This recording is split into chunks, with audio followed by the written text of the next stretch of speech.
سلام علیکم خدمت دوستان عزیز. یک جهان تشکر که ویدیوی قبلی مرا دیدید. از تشویق هایتان یک جهان تشکر.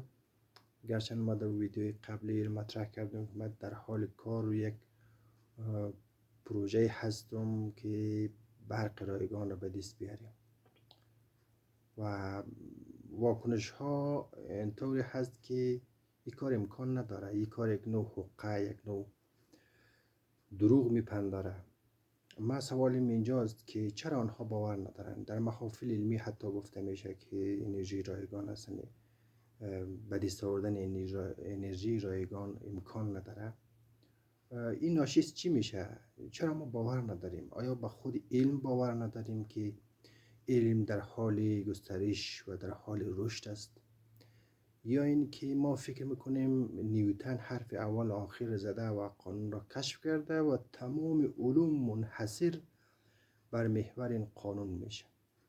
آیا ما نمیتوانیم قوانین دیگه‌ای که در طبیعت وجود داره کشف بکنیم؟